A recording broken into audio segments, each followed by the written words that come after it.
Om Jnanatimirandasya Jnananjana Shalakaya Chakshurunmilitam Yena Tasmai Shri Gurave Namaha Shri Chaitanya Manobhishtam Sthapitam Yena Bhutale Swayam Rupa Kadamahyam Dadati Swapadantikam Vandeham Shri Gurun Shri Yuta Padakamalam Shri Gurun Vaishnavamscha Shri Rupam Sagrajatam Sagana Raghunatanvitam Tam Sajivam साद्वैतं सावधूतं परिजनसहितं कृष्णचैतन्यदेवं Shri Radha कृष्णपादान् सहगना Lalita श्रीविशाखान्वितांश्च हे कृष्णकरुणा सिन्धु दीनबन्धो जगत्पते गोपेश गोपिका कान्त राधा कान्त नमोऽस्तु ते तप्तकाञ्चन गौराङ्गी राधे वृन्दावनेश्वरि वृषभानुसुते देवी प्रणमामि हरिप्रिये वाञ्छाकल्पतरुभ्यश्च कृपा सिन्धुभ्येव च पतितानां पावनेभ्यो वैष्णवेभ्यो नमो नमः जय श्री कृष्ण चैतन्य प्रभु नित्यानंद श्री अद्वैत गदाधर श्रीवासादि गौरभक्तवृंद हरे Krishna Krishna Krishna Hare Hare Hare Ram Ram Ram Hare Hare Hare Krishna. So we are entering into chapter 13, nature, the enjoyer and consciousness. So this is going to be a little bit technical, but anyways, we will try to understand this philosophical subjects also. Text 1 and 2. Arjuna Uvacha प्रकृतिं पुरुषं चैव क्षेत्रं क्षेत्रज्ञमेव च एतद्विदितुमिच्छामि ज्ञानं ज्ञेयं च केशव श्रीभगवानुवाच इदं शरीरं कौन्तेय क्षेत्रम् इति अभिधीयते एतद्यो वेत्ति तं प्राहुः क्षेत्रज्ञ इति तद्विदः. So here Arjuna is asking about different subject matters. He is telling that Prakriti and Purusha. I want to know about Prakriti and Purusha. Prakriti means the energy, and the Purusha means the enjoyer. Right? So, our Prakriti is enjoyed, and the Purusha is enjoyer. And then Kshetram, the field of activity, and Kshetrajna, so the knower of the field of activity.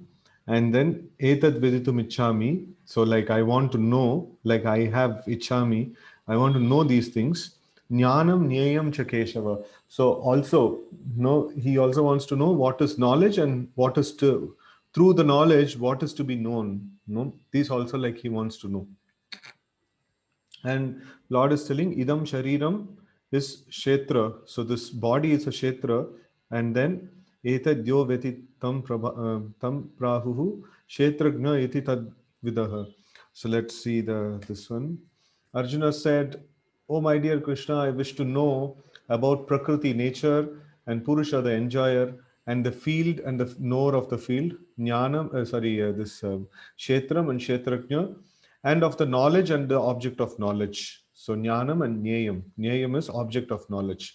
Through the knowledge, what I am supposed to understand. So that's called object of knowledge. So these all six things he wants to understand.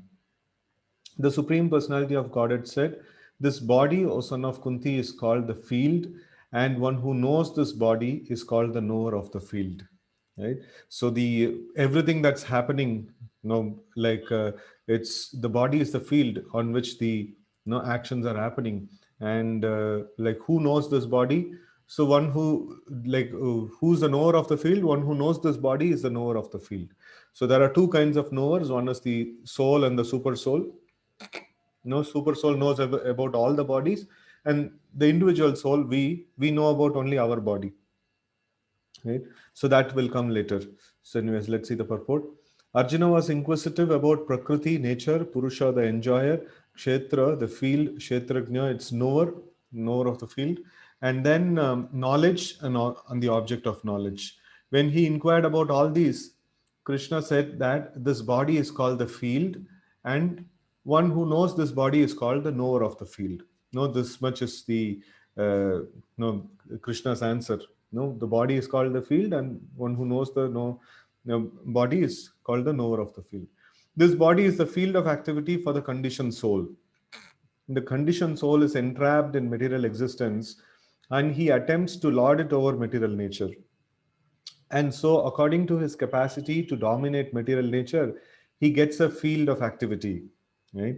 So now, if somebody is very, very rich, or somebody is very powerful, and things like that. So, what is it making him powerful? No, is he a special soul that he is so powerful?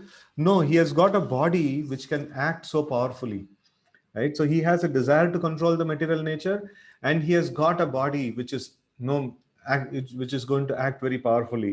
So no, it is the field of that activity, the body. No, that's what is the field of activity is the body. And what is the body? The body is made of senses.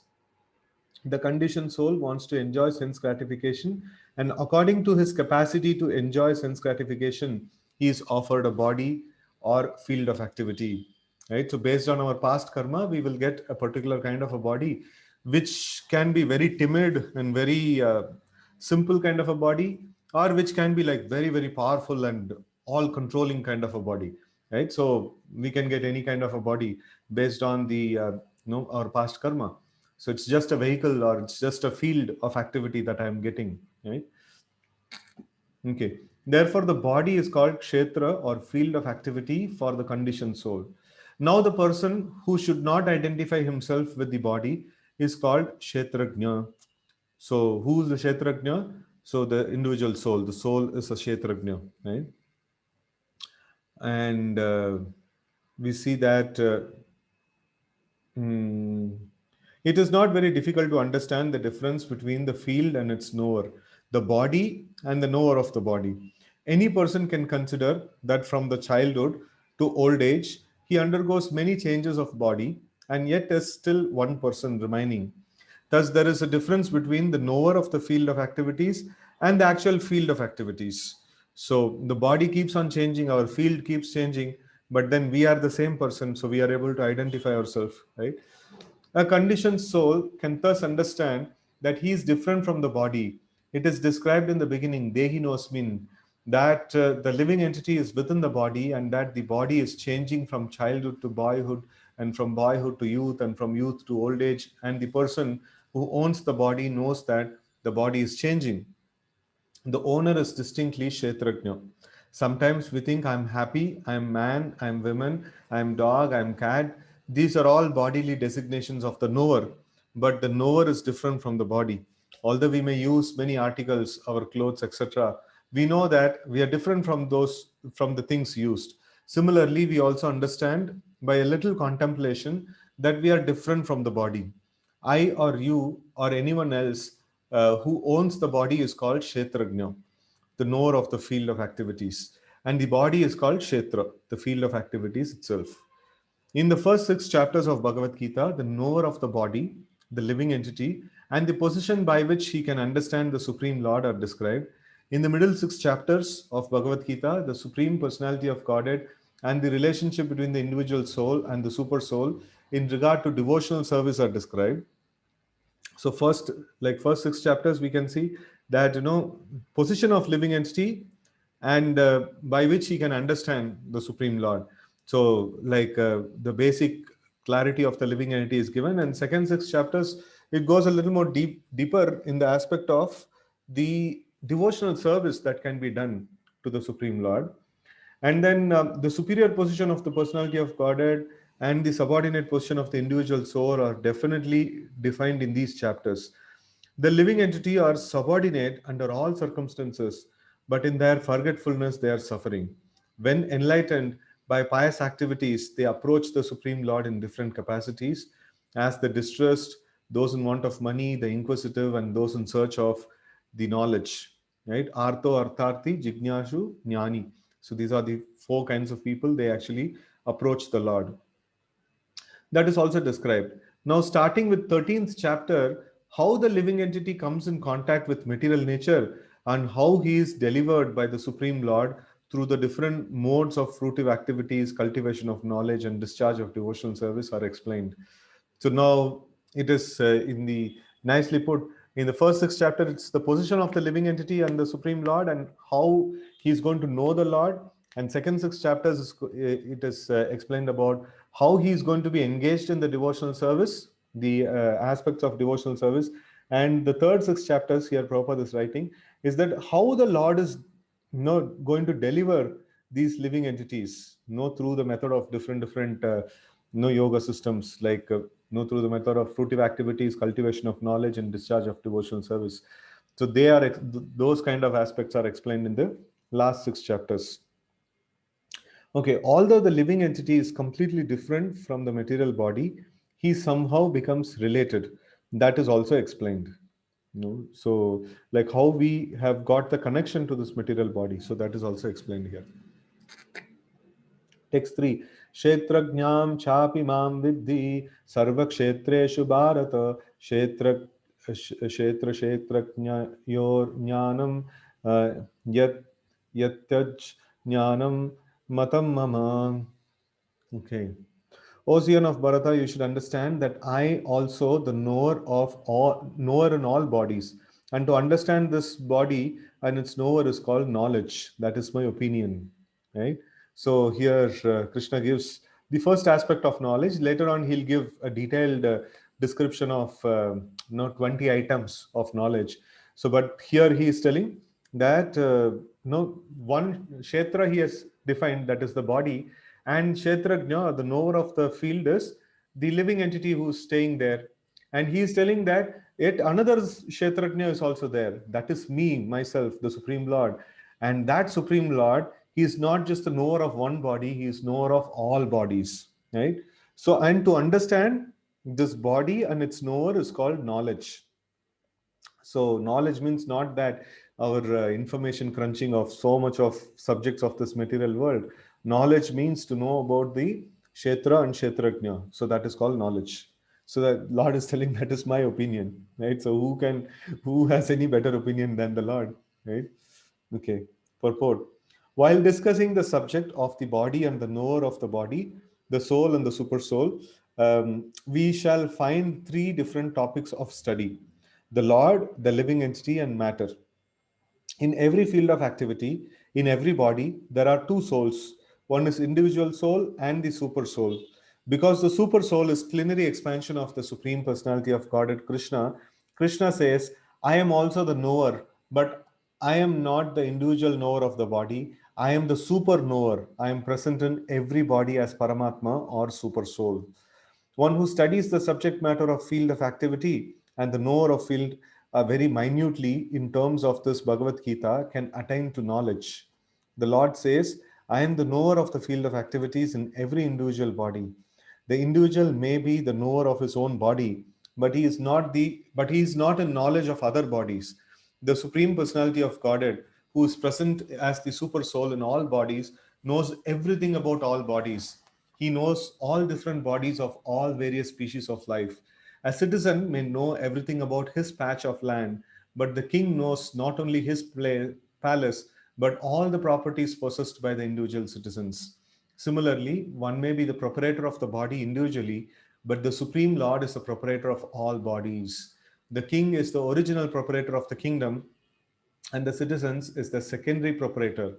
So like when I was very small, I used to ask this thing. So when road widening projects happen, so people would lose their homes. So people would, the government would order that, okay, this much wide road has to be there. That's it. Like, no, all the houses that are there in the side of the road, so all are damaged, right? All are broken, and they are given some other compensation and things like that. So government can just take a decision like that, because all properties are owned by government, and we own the property as a secondary owner, not as the primary owner. No, like government owns all the land that is there, and then in that the government gives us a this one. Okay, fine, you can you can use this property for yourself.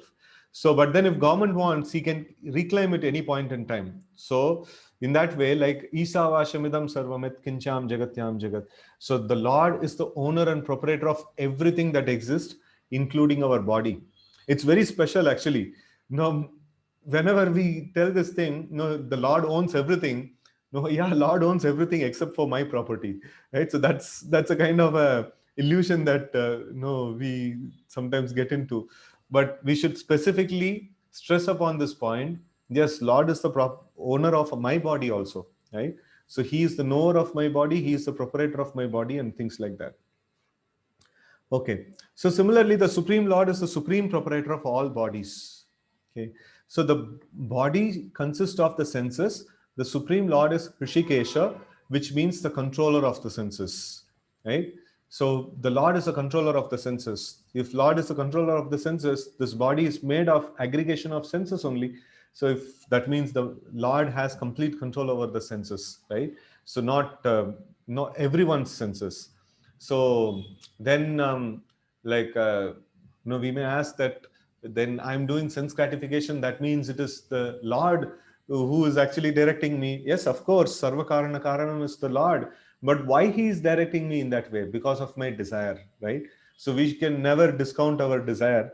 So the Lord is a master of the senses, and brahmayan sarva bhutani yantra rudani maya, the Lord is the one who is directing the wanderings of the living entity, not haphazardly, based on the desire of the living entity, based on the karma of living entity, right? So that's how he directs and controls. So it is, we cannot completely put the blame on the Lord. In fact, we cannot put any blame on the Lord, right? He's the controller, he's the one who's moving the senses, but he cannot be blamed because he is moving according to the karma and according to the desire of the living entity, right? So when we become a pure devotee of the Lord, then Lord takes charge, saying that, okay, no, the pure devotees, no, their actions, we cannot accuse the pure devotee. Why did you do like this? No, because they are completely under the control of the Lord. So living entity, whatever he does, we cannot accuse the Lord because they are completely, bound by their karma and their impure desires. So like conditioned living entities, the living entity is responsible for all action. Liberated living entities, no, the Lord is primarily like, or big chunk of it is like the Lord takes the responsibility, and also the Lord does according to the desire of the living entity. So now one thing is mentioned, that Haridas Thakur, one of the dear devotees of Lord Sri Chaitanya Mahaprabhu, so when he was about to quit his body, so that time Lord Chaitanya says, it is not my desire that Haridas Thakur may leave at this point in time, but then his desire is very strong that I have to oblige to him, right? So he wants to leave at this point in time, and I have to oblige to him, right? So the Lord also submits himself to the desires of the pure devotee, but then mostly the pure devotee works based on the desire of the Lord, right? So it's like the pure devotee wants to satisfy the desire of the Lord, and the Lord wants to satisfy the desire of pure devotee. And what will actually happen? It's quite dynamic, right? So that's why we should not judge the activities of a pure devotee, right? So they are completely dynamic because it's Lord's desire is involved, and the living entities and the pure devotee's desire is involved, and what's going to come out, only Lord knows, or even he doesn't know. It's like very very very dynamic, that thing. So but in the case of conditioned souls, no, we have the onus in our hands, though Lord is the controller of the senses, right? Okay.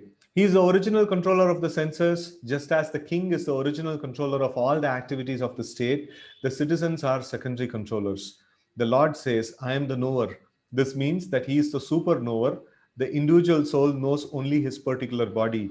In the Vedic literature, it is stated as follows: Kshetrani hi sharirani bijam chapi shubhashubhe tani vetti sayogatma tata kshetrajna uchyate.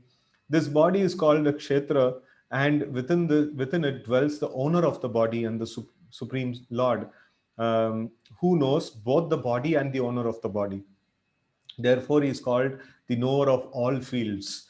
The distinction between the field of activities, the knower of activities, and the supreme knower of activities is described as follows: perfect knowledge of the constitution of the body, the constitution of the individual soul, and the constitution of the super soul is known in terms of Vedic literature as jnana, right? So definition of jnana. So this is what is called as knowledge. So there is many definitions are there. Like this is like one nice definition. So perfect knowledge of constitution of the body, constitution of the individual soul, constitution of the super soul. Now, if we know about these three things, then we are said to be in knowledge, right? This is the opinion of Krishna. to understand both the soul and the super soul as one, yet distinct in knowledge.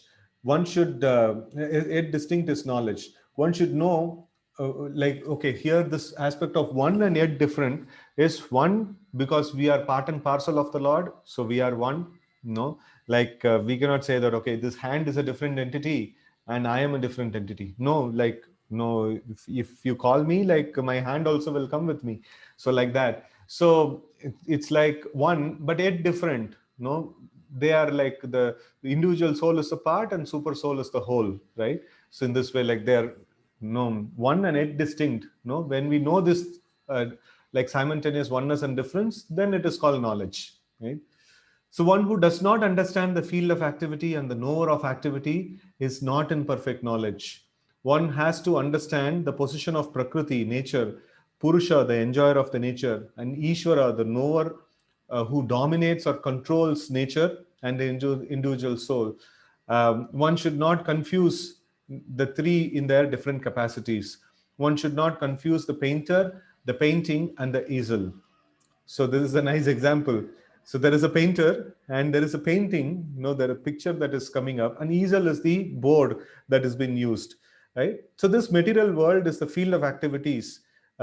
This material world, which is the field of activities, is nature, and the enjoyer of nature is the living entity, and above them both is the supreme controller, the personality of Godhead, right? So now we see that the Lord is the complete resting place of everything that exists, and in that the material nature is there, and in that the living entity is also trying to control the material nature, right? So that's how it is. So it's stated in Vedic language in the Shvetashvatara Upanishad, Bhokta Bhogyam Preritaram cha matva sarvam proktam idi trividam brahmam etad. Okay, trividam brahmam etad. Okay, there are three kinds of Brahma that is there. Okay, so there are three Brahman conceptions. One is Prakriti is Brahman, which is called as Mahat Brahman. Even in the Bhagavad Gita itself, Krishna uses this terminology. He uses Mahat Brahma, Tasham Brahma Mahat Yonir, right? So he uses this word, Mahat Brahma, and then that is the Prakriti is a Brahman, is a field of activities, and Jiva, individual soul, is also Brahman and is trying to control the material nature, and the controller of both of them is also Brahman, but he is factual controller, right? So like now somebody may have a doubt about what is this Brahman. Brahman means the Supreme Lord, Parabrahma, Paramdama, Pavitram, Paramam Bhavan. So Brahman means like, we say Nama Brahma means, like in the Mahaprasade Govinde, we get this, right?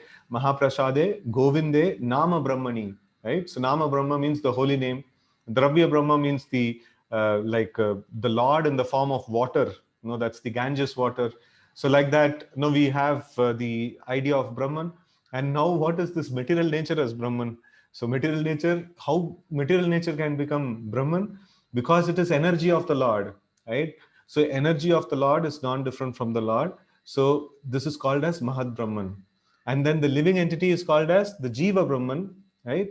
And then the Supreme Lord is called as the Parabrahman, right? So in this way, like all Sarvam Kala Vidam Brahma, everything that exists is Brahman, right? So that means the Lord or his energies. So the Lord is also called as Brahman, and his energies are also called as Brahman because they have the connection with the Lord, and the energy cannot act independently without the sanction of the Lord, right? So in that way, like everything is Brahman. Okay, so let's see. In this chapter, it will also be explained that out of the two knowers, one is fallible and another is infallible. Fallible means no, one who can be defeated or one who can fall down and things like that. And infallible means like no, unshakable, like no, he is like solidly fixed. So the Lord is infallible and we are fallible, right? So one is superior and another is subordinate.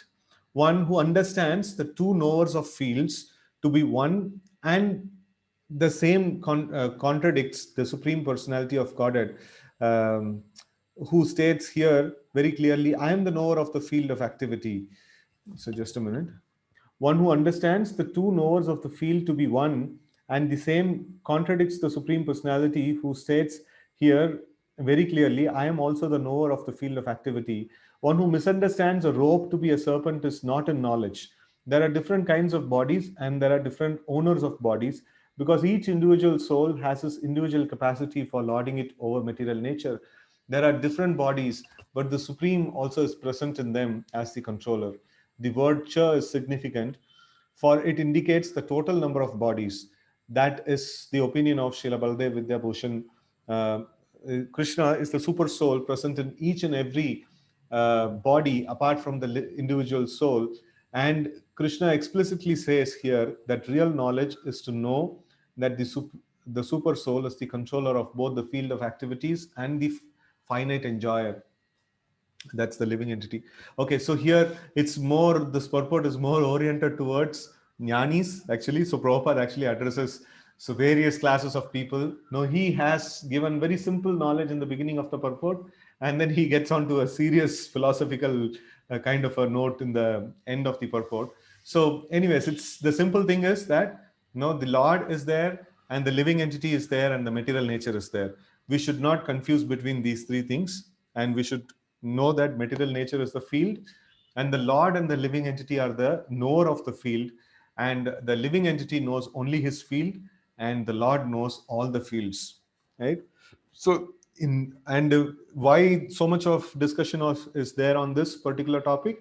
Because the Mayavadis say this individual soul and the super soul are one and the same. No, that's where their no mistake actually happens. But here Krishna clearly says there is one knower who knows his body, and there is another knower who knows all the bodies, right? So that is the this one. So it's very, very clear that the Lord is there and we are there. So it's not the Mayavad. No, everything is one.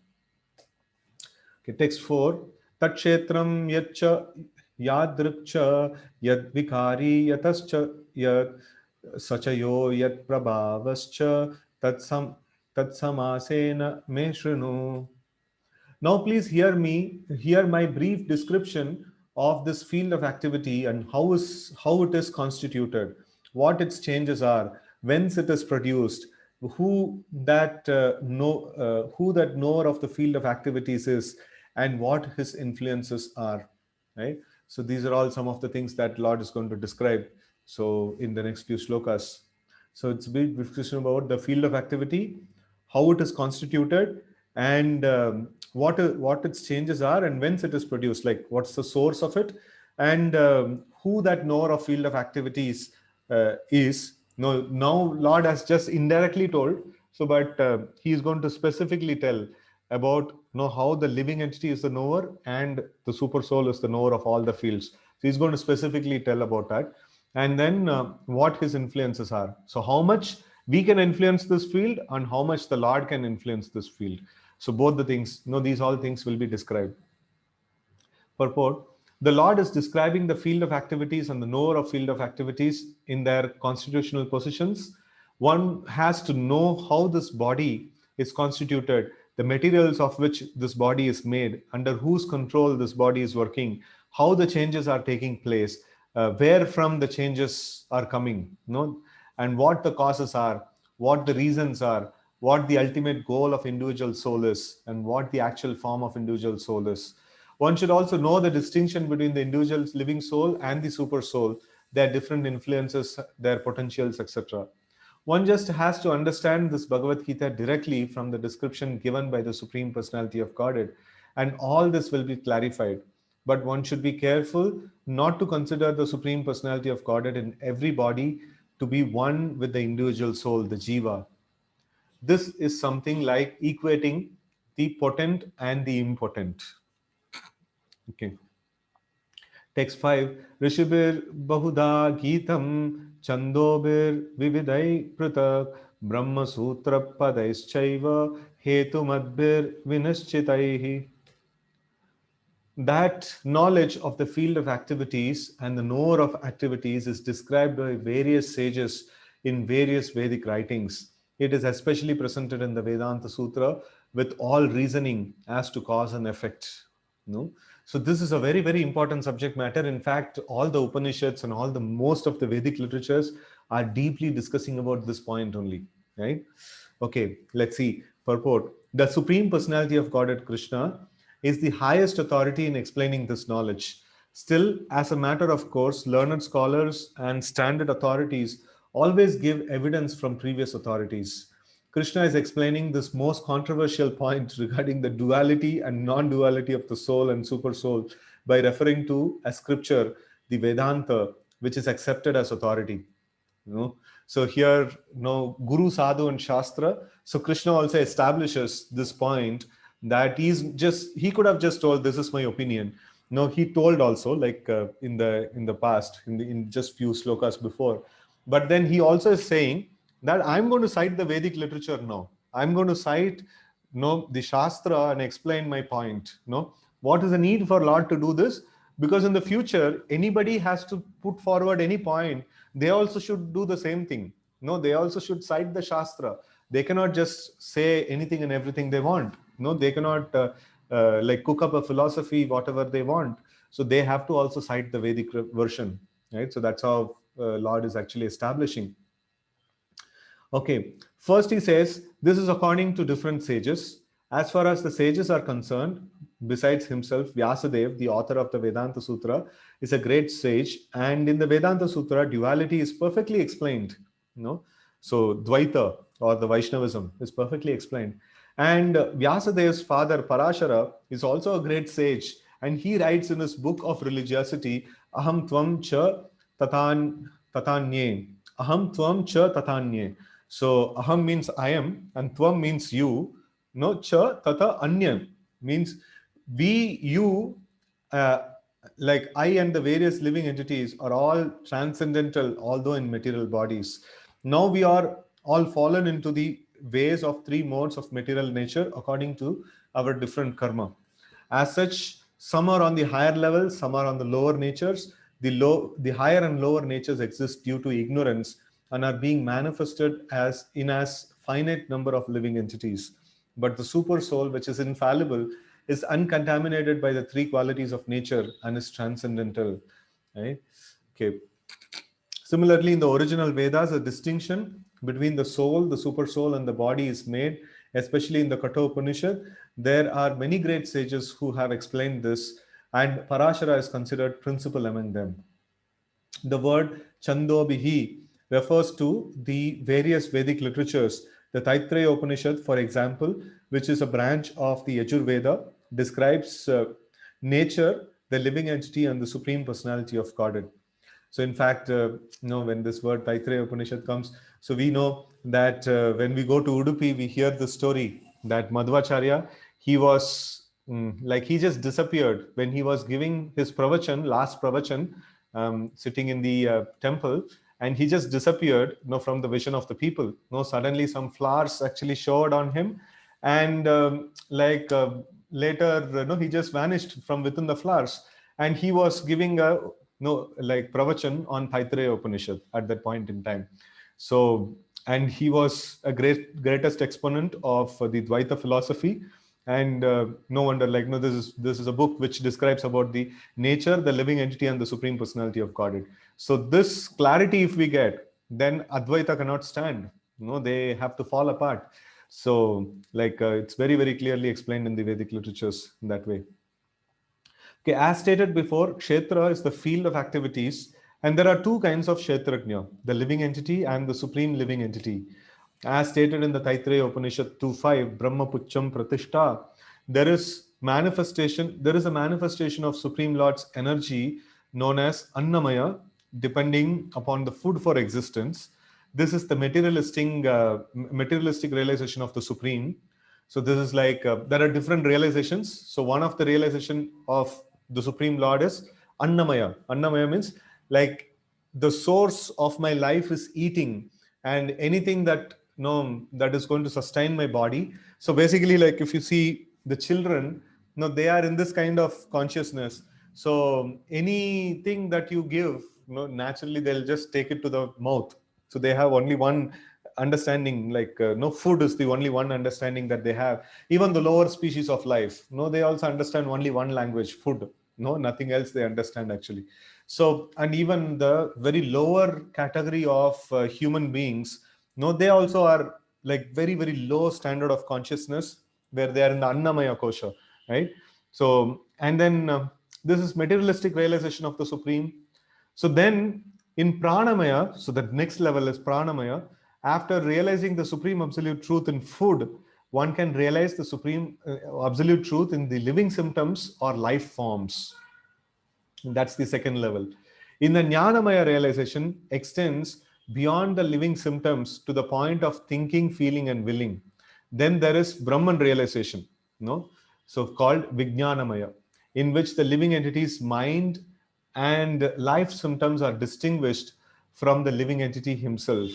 No, the soul is different from the body. The soul is different from the life symptoms also, like the pranavayu, and then the whole symptoms of or the activities of the body and things like that. So the living entity is different from that. No, the body is driven by the material nature, and not the living entity is just the soul who's desiring. That's all.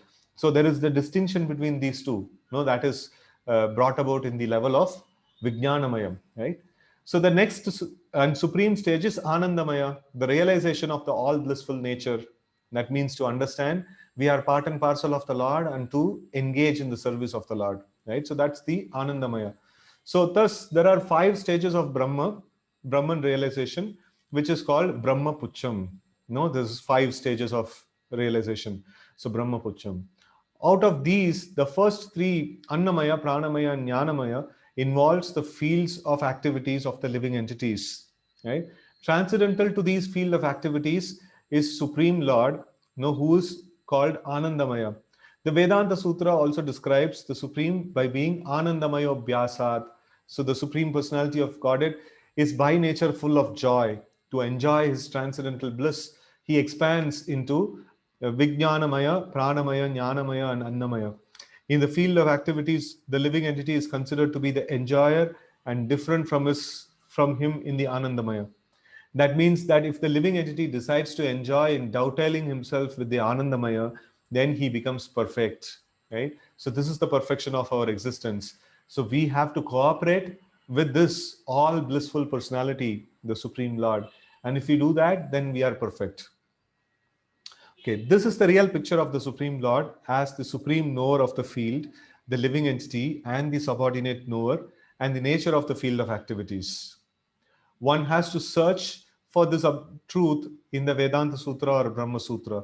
It is mentioned here that the codes of Brahma Sutra are very nicely arranged according to the cause and effect. Some of the sutras or aphorisms are na vyad ashrutehe, na vyad ashrutehe, natma shrutehe, and paratu tach chutehe. So the first aphorism indicates the field of activities, the second indicates the living entity, and the third indicates the Supreme Lord, the summum bonum, among all the manifestations of various entities.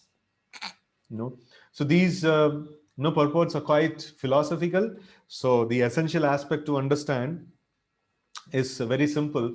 That's already like covered in the first 12 chapters. So this the last 6 chapters are the Jnana Yoga. So Jnana Yoga is going to be like this, which is going to be very, very technical. And it's the people who are jnanis, for them it will be very nice. And they will be like going deeper into the aspect of what's the difference, what's exactly the difference between the Lord and the living entity, why not the living entity God, and things like that. So then these kind of explanations are given to satisfy them, right? Okay. Mahabhutani ahankaro buddhiravyaktamev cha indriyani dashaikam cha panchachendriya gocharaha ichcha dvesha sukham dukkham sangha taschetana dritihi etat kshetram samasena sa vikaram udahrutam. The 5 great elements: false ego, intelligence, the unmanifested, the 10 senses, and the mind, the 5 sense objects: desire, hatred, happiness, distress, the aggregate, the living symptoms, and the convictions. All these considered in summary to be the field of activities and its interactions. Okay, so these are all the various things. Like the field of activities were considered to be the body, but now it is getting more deeper. So in the body, like what all things are considered to be the constituents of the body. So the false ego, intelligence, the unmanifested, that is the Mahat, right? So unmanifested, and then the 10 senses and the mind, the five objects of the senses: desire, hatred, happiness. No, these are all like desire, hatred, happiness, distress, and things like that, and all are the interactions with the fields of activity, right? So these two things are mentioned here. Then purport: from all the authoritative statements of the great sages, the Vedic hymns, and the aphorisms of the Vedanta Sutra, the components of this world can be understood as follows.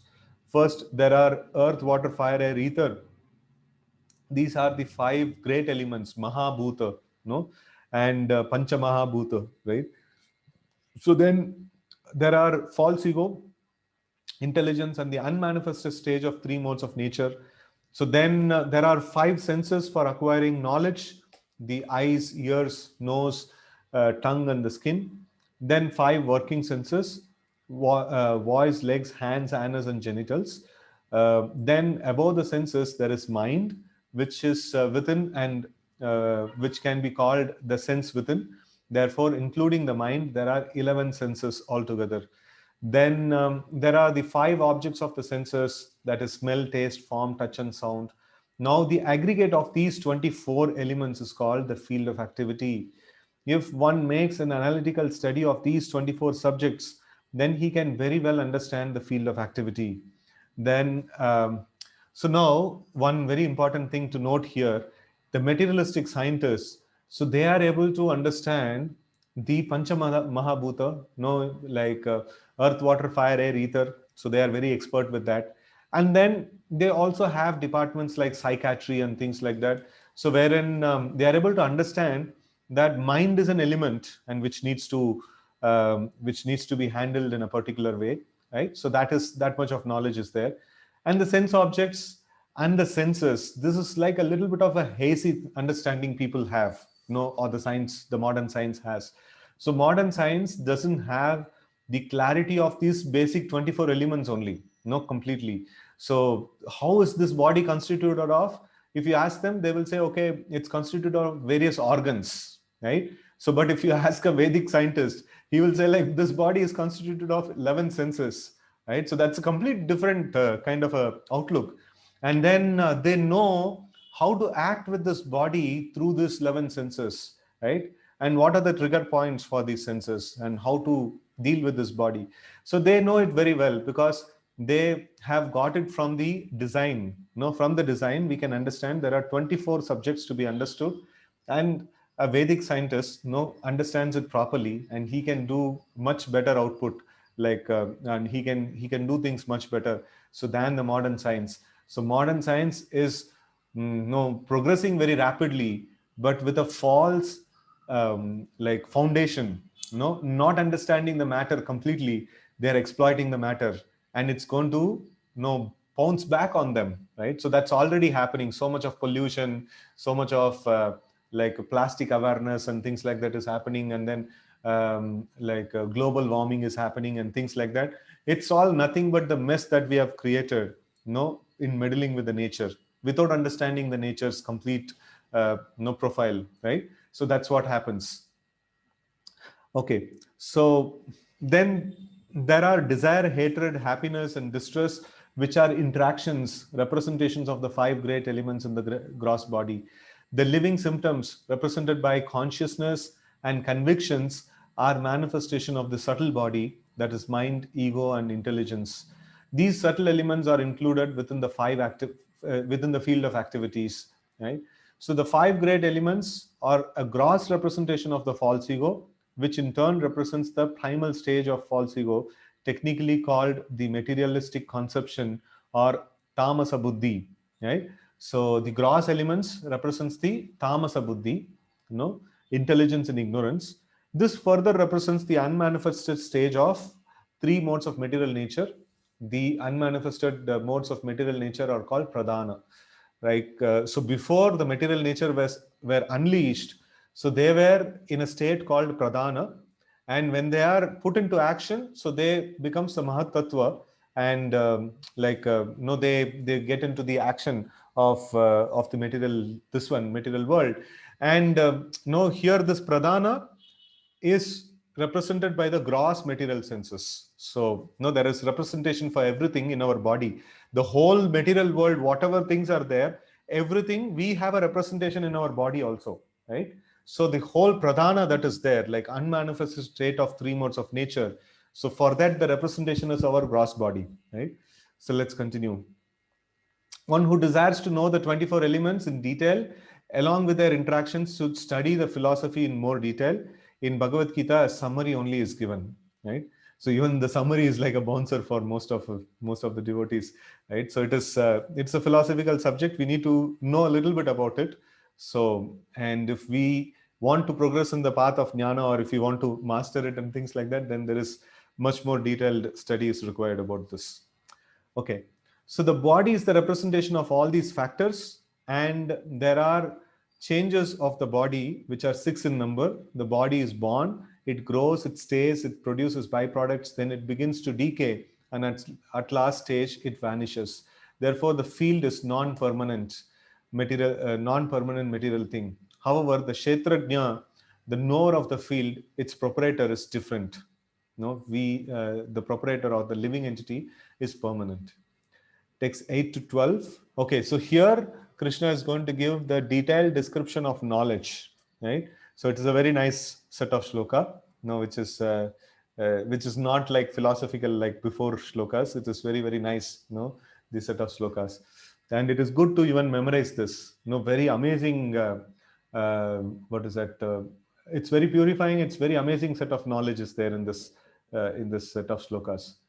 Okay. Amanitvam adambitvam ahimsa kshantirarjavam acharyapasanam saucham stairyam atma vinigrahah indriyateshu vairagyam anahankara evacha janma mrityujjara vyadi dukkha doshanudarshanam asaktirana biswangah putradaragrahadishu nityam cha samachittatvam ishtanishtopapatishu मयि चानन्य योगेन भक्तिरव्यभिचारिणी विविक्त देश सेवित्वम अर्थैर्जनसंसदि अध्यात्मज्ञान नित्यत्वम तत्त्वज्ञानार्थ दर्शनम एतज्ज्ञानमिति प्रोक्तम अज्ञानम यत् अतोन्यथा.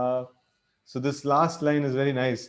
Etad whatever is mentioned in this 4 shlokas is jnanam iti proktam. Ajnanam, what is ignorance?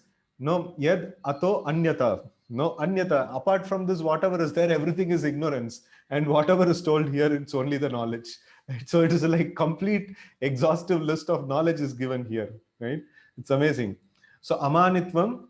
So mana means like to be, what is that? To be proud and things like that. No, amanitvam. No, means humility. Adambitvam, pridelessness. And then ahimsa. No, we know what is ahimsa. Shanti means tolerance. And arjavam. Shanti is different from shanti. Shanti is like peace. Shanti means like it is it's ksha is used here. So this is tolerance actually. Arjavam, and then acharya pasanam, saucham, cleanliness, thairyam. So many this ones are there. Let's see the translation here. And humility, pridelessness, non-violence, tolerance, simplicity, approaching a bona fide spiritual master, cleanliness, steadiness, self-control, renunciation of the objects of sense gratification, absence of false ego, the perception of the evil of birth, death, old age, and disease, detachment, freedom from entanglement with children, wife, home, and the rest, even-mindedness amidst pleasant and unpleasant events, constant and unalloyed devotion to me, that is the Supreme Lord, vivikta desha sevatvam, aspiring to live in a solitary place, detachment from the general mass of people, acceptance of the importance of self-realization, and philosophical search for absolute truth. All these I declare to be knowledge, and besides this, whatever there may be is ignorance. Okay, let's see the purport. So it's nicely, Prabhupada will be explaining these things. This process of knowledge is sometimes misunderstood by less intelligent men as being the interaction of the field of activity. So it's not the interaction of the field of activity. That means it is not any material activity. These activities which are mentioned here, they are going to facilitate our progress, right? So it's some very important point this is. So there are some things that we do in the field, which is called field of activity, which is going to bind us with the material world. And there is something that we are going to do with the field, which is going to release us from the field of activity, right? That is called knowledge. So knowledge releases, and the whatever is not knowledge, that is going to bind us to this material world, right? So these may also look like field of activities. Now, for example, approaching a bona fide spiritual master, cleanliness. No, you have a table and then you keep it clean. So it's like looking like an activity in the three modes of nature. But no, this is an activity in knowledge. This is going to help us get out of this material clutches, right? So, self-control. So I have the senses, and I'm, as much as the sense objects are to be provided to my system, just like eating as much as it is required, and like that. So when I'm doing things in a regulated way, then it is called knowledge. It is going to help me release from the bondage of material existence, though it may appear like a activity of the field, but it is not an activity of the field. It is actually knowledge which is supposed to release me from the activities of the field, right?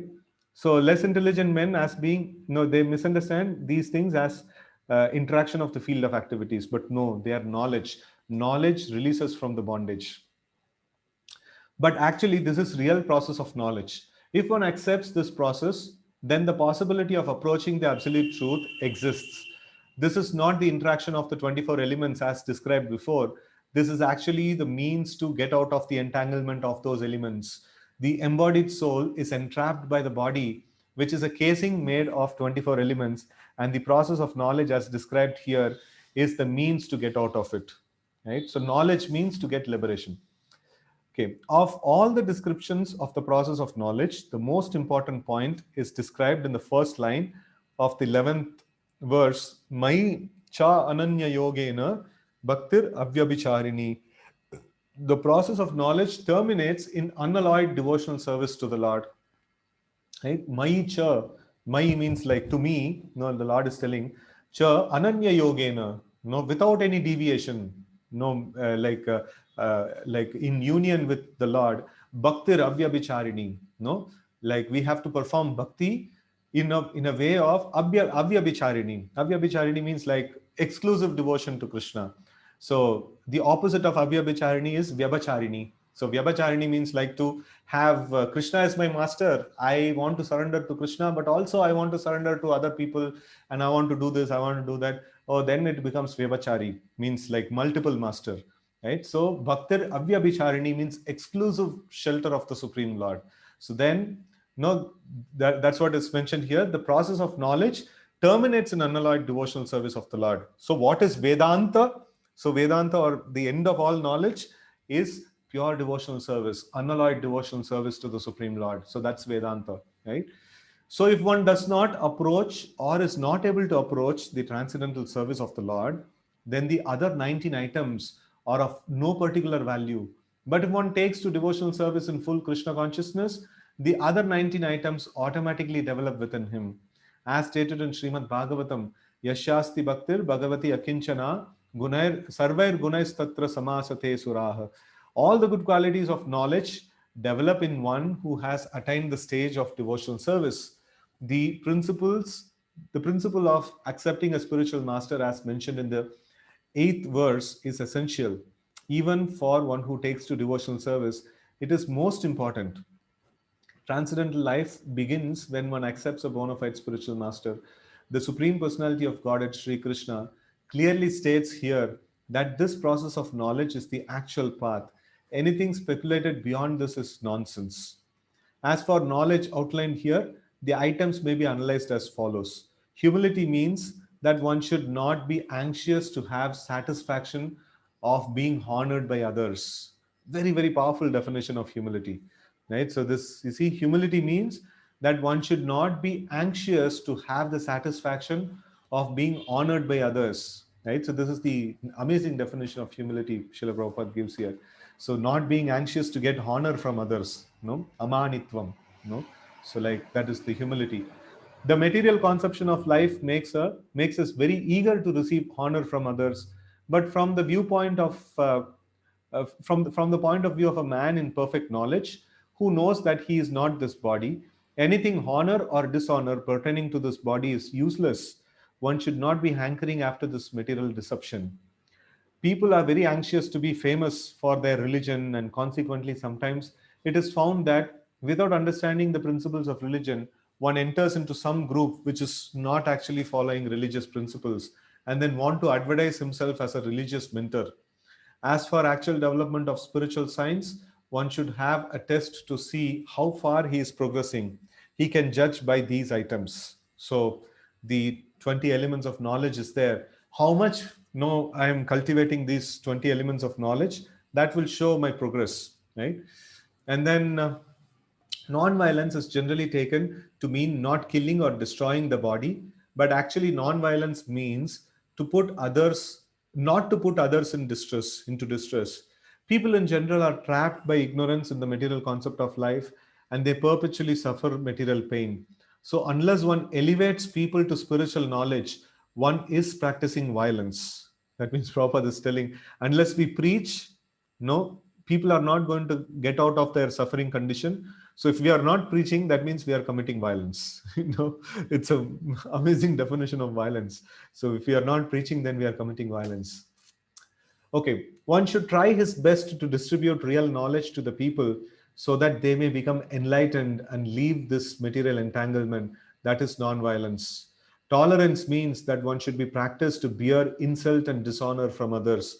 If one is engaged in the advancement of spiritual knowledge, there will be so many insults and much dishonor from others. This is expected because material nature is so constituted.